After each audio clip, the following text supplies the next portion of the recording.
Becky, you're next. This question comes from Scott Williams in Portland, Oregon. He said, do you think the net benefit of DOGE will be positive or negative for the long-term health of the United States?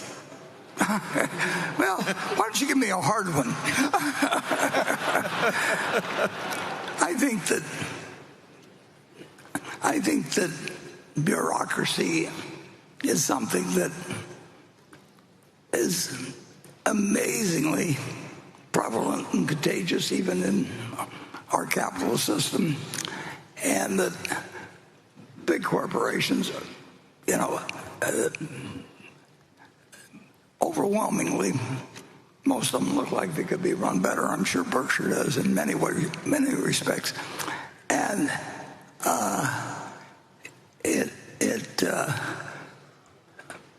and government is the ultimate. So it really doesn't have any checks on it, and that's why it scares you to some extent about what the future of the currency will be, because they can print currency, and if you have people that get elected by promising people things, and that doesn't mean that they aren't sincere about all kinds of items, but there's no politician that says to anybody that, at least if they have money, that, I really think you have bad breath, and if you don't mind, would you step over away from me? It just doesn't happen. And so I think the problem of how you control revenue and expenses in government is the one that is never fully solved, and has really hurt dramatically many civilizations, and I don't think we're immune from it, and we've come close to it. But if you tell me how in a democracy you go in and really change things, we're operating at a fiscal deficit now that is unsustainable over a very long period of time. We don't know whether that means 2 years or 20 years, because there's never been a country like the United States. But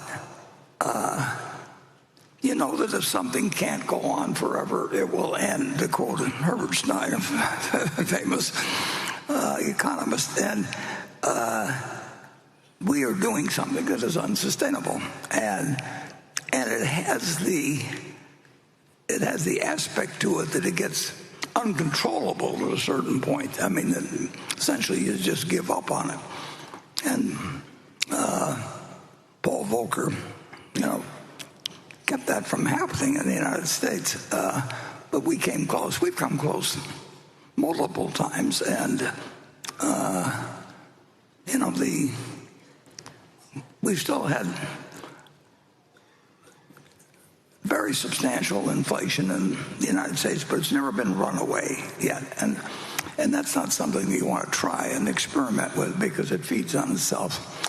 So I wouldn't want the job of trying to correct what's going on in revenue and expenditures of the United States with roughly a 7% gap, when probably a 3% gap is sustainable. And then the further away you get from that, the more you get to where the uncontrollable begins. And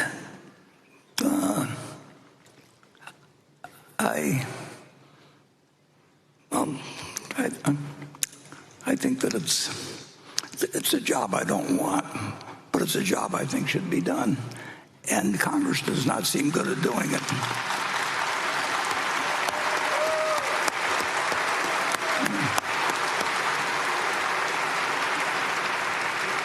Well, it sounds like you should quit while I'm ahead.